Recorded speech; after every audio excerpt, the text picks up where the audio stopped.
This is FoxTacticalAirsoft with the mega review like I promised. I have my previous gear and my current gear. We're going to have a kind of a long video, just pre-warning. I'm going to go over my previous kit, which consists of ACU Titan camo, and my current, which is multicam. So let's get into it. Alright guys, so we're going to start what we have on the table. This gear was kind of used both previously and now. So I'm going to go left to right. So we have Condor OD gloves. Alright, depending on where I am, what environment, I'll use these. We have just started running a hard shell leg holster. We just, 4 Horsemen, which is our team, just finished a Milsim over at Fort Myers. So I was running this so I could carry extra speed loaders and ammo. If you guys saw my review, I do run a KWA Mark II. I might be switching out to a Glock 19, but I don't know yet. We have OD double stack mag pouches. I carry BBs in this pouch and extra batteries, and 2 high caps, just in case you run out of ammo. Then from there I have black mesh goggles and a tan face cover for CQB or close engagements. From there, it was an ACU dump pouch. Wear and tear. I've had this since I started airsoft, so it's kind of a ATAX tan right now. 2 fast mags holding KWA 120 mags. Depending on how I feel, I might run the soft holster for my 1911. And also, just so I have another option, Oakley hard knuckles. They're not real. I wasn't going to spend $70 on a pair of gloves. These work fine. I've had them for probably 6 months and work great. Lastly, or not lastly, Emerson fast helmet. Very bare right now. I just got it a couple months ago. American flag, stars facing forward, and I like it a lot. Came with the arc rails. Lastly, I wear a tan balaclava. Helps with the mesh, doesn't rub on your face. And this is by Outdoor Research. A friend gave it to me. It's awesome. So I'm going to put this stuff away, and then we're going to go into my previous gun, and then we'll go to our kit. So this is my previous gun, also my first gun that I've ever owned. It's a G&G Combat Raider. It's bare now because I did upgrade to a different gun. Ranger is another team leader. He uses this now on our team. Regular 6-position crane stock.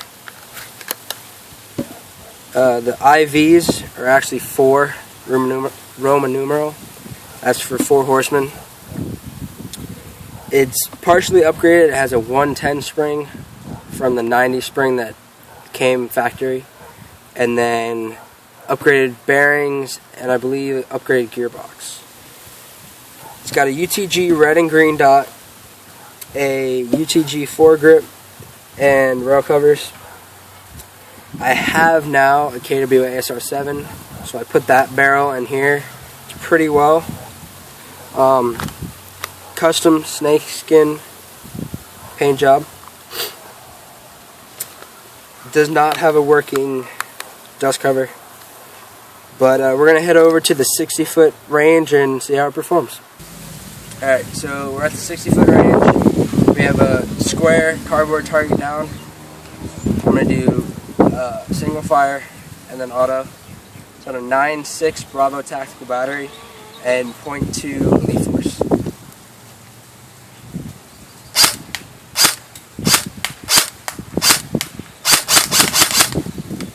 Auto. Alright, never mind, the auto is not working. Alright, so we're going to go downrange and see how that went. Auto did not work. Probably broken again, but we're going to see how it does. So this is at 60 feet. Not an accuracy test, but we did get pretty much all rounds on target. It's not a bad gun for your first, if you want to like first gun, just starting airsoft. So we're going to go back to the table and we're going to start on the camo and previous vest. So from my previous loadout, I ran ACU. These are just pretty much regular pants, ACU pants, a little wear and tear. So that's kind of why I updated to the multicams. These that lasted me a good year, maybe year and a half. They're pretty comfortable, but they are a little thick. So in the Florida weather, it gets a little hot. So that's why I changed to combat shirt and pants. So I'm going to put these away. I'm going to bring out my ACU gear. So on the back panel, this is now Rangers, but this was pretty much how I ran it. Over here, we have an ACU radio pouch. We have a ACU camelback. We do, a lot of us on the team run our jamming rods on the back, because a lot of the times in the field we get jams or something and we need it. We have it. Over here, right here, we have our slings attached to carabiners, just so the gun doesn't kind of fling around while you're running. A integrated drag handle with Velcro in case you want to put it down so it doesn't get in the way. This vest is a USMC Sears vest with the operational Sears like detachable quick release, I guess you could call it, mechanism. Under here you have this flap that you can push up, and you go in there and there's wires that you adjust as needed. So that's all in there. Also, you have a outer and inner cummerbund right here. This is your inner cummerbund, which does have the elastic in it with Velcro, and then the outer cummerbund, so your vest is not flopping around when you're running or when you're prone. So that's pretty much the back panel. Not much to really say about, but we're going to go to the front panel and talk about that. So this is the front panel. We have over here 2 double stacked mag pouches, which we usually carry a bottle of BBs and green gas, or if we do carry extra mags, that'll go here. 3 double stacked M4 mags, mid caps with mag pulls on them, so you can see what they look like. OD American flag patch, small admin pouch. We usually carry our dead rags, car keys, phones, etc. Sharpie marker, just in case we need to write down objectives. We use either throat mics or small earpieces. We tried Sordins, but they were a little uncomfortable with the heat and not compatible with our radios. So we use push-to-talks, and our throat mics are right here with the CIA, FBI type surveillance earbuds. 1-point bungee sling ran through the shoulder straps. 2 pistol mag pouches, one for chems and zip ties and such, and then an actual pistol mag.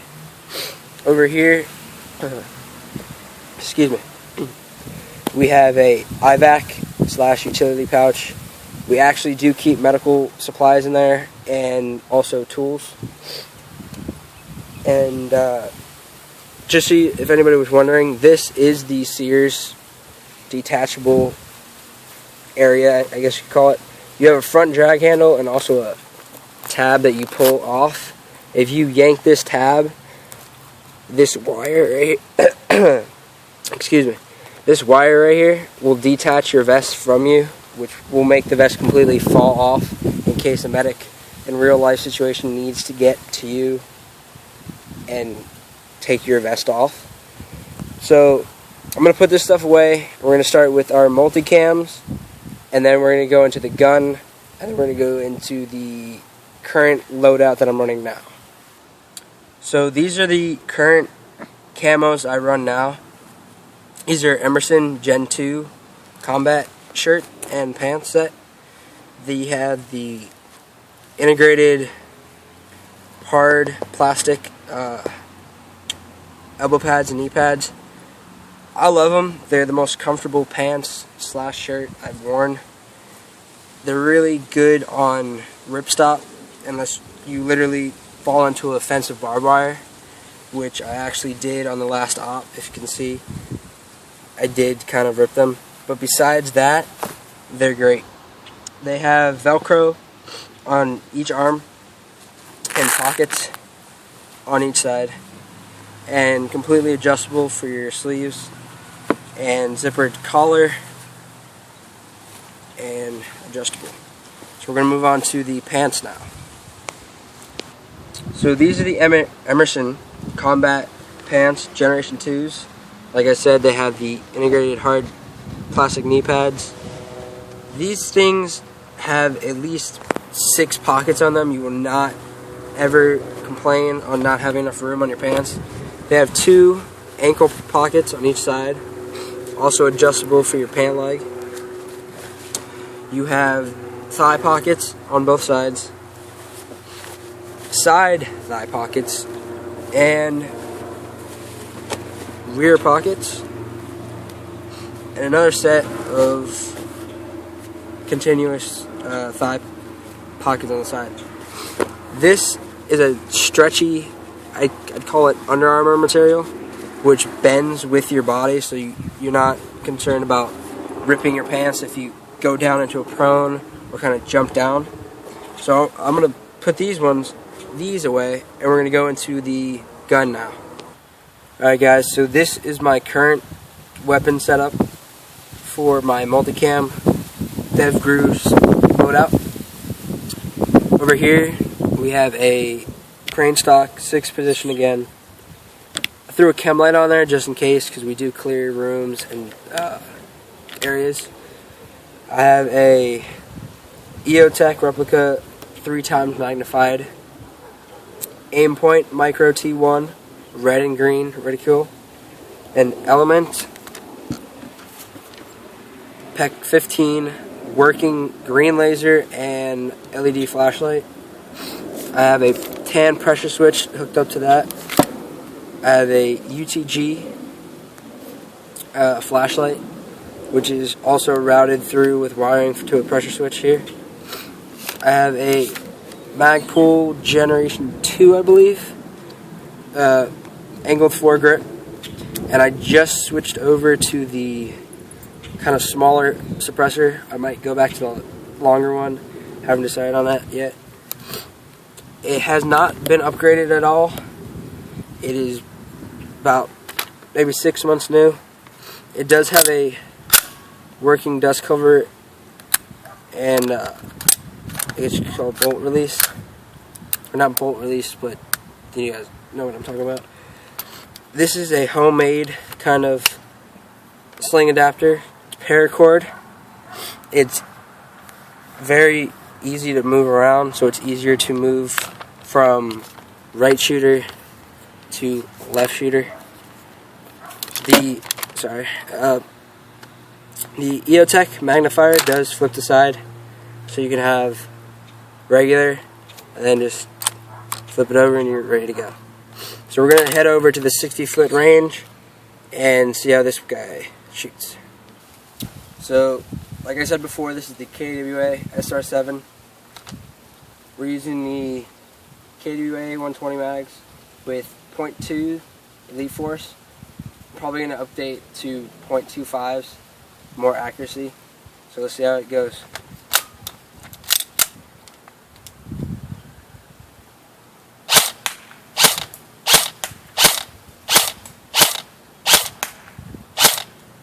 Alright, we're going to go auto.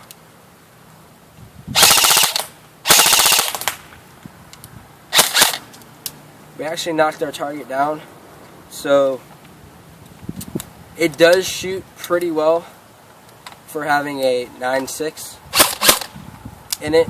It is LiPo ready, but LiPos sometimes tend to wear out your guns faster and I want to make this gun actually last a while. So we're going to go over it, see how the target is, and then we'll head back to the table. Alright guys, so that was the KDU ASR7 Dev Gru. As you can see, pretty accurate. It's within palm size, and the grouping pretty well. I imagine with .25s it would be even better. Alright guys, so this is my new plate carrier. This is a Fly excuse me, 6094.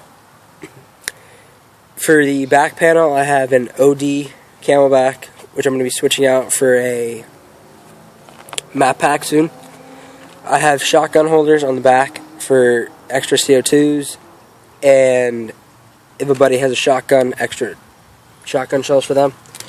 On the right side, I have a real repelling carabiner with some electrical tape on there, and just in case we do need to repel on a milsim op, it's there. Zip ties for tool, guns, people, pretty much anything. A bungee. I know some of you guys might think, oh, why does he have a bungee on there? Our last milsim op, we actually needed to strap something to ourselves, so this actually came in handy, and I actually used this. Again, we have unjamming rod just in case one of us needs to unjam our gun.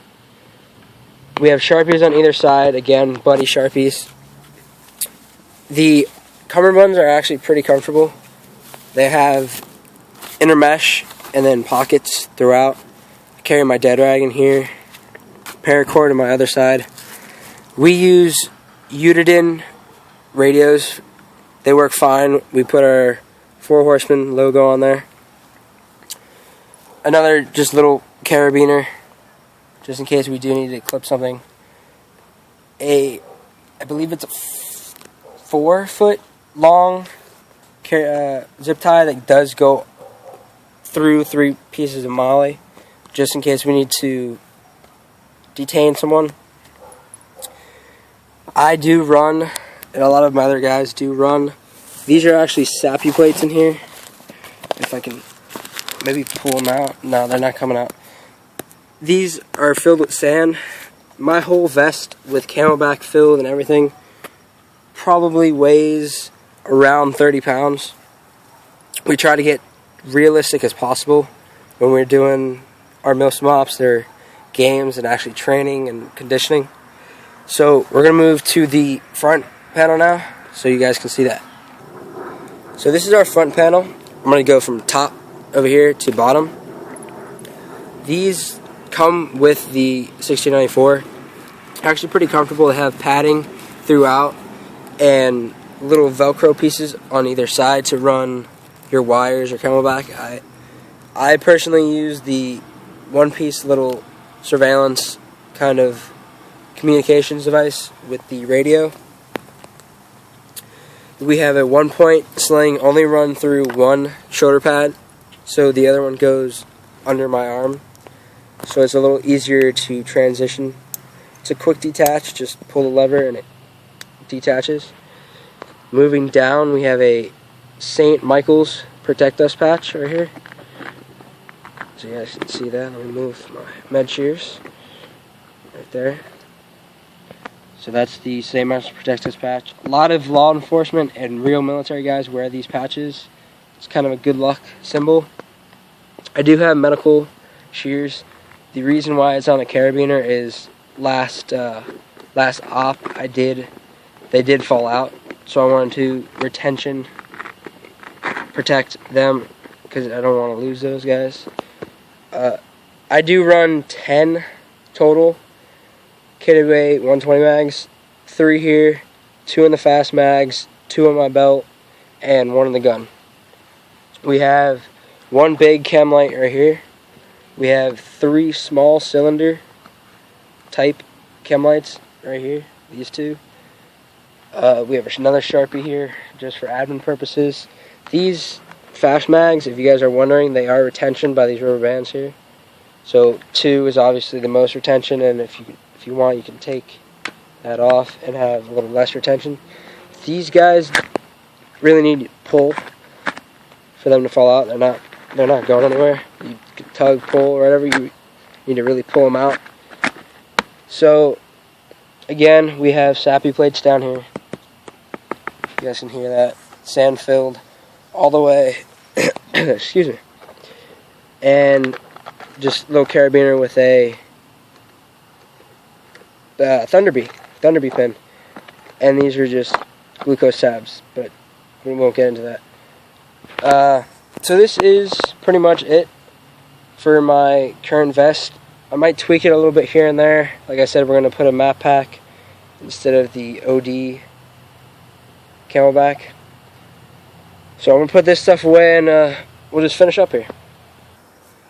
Alright guys, so thanks for watching this mega review video. I know it's very long.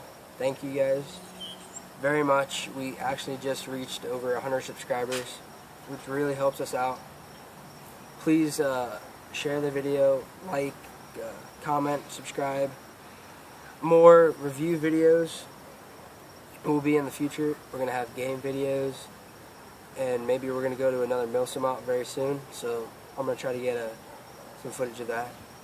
If we do the Milsim video, please comment below if you guys want a first-person kind of view of what I'm doing. Also, check out the videos in my channel, and thanks for watching, guys. See you later.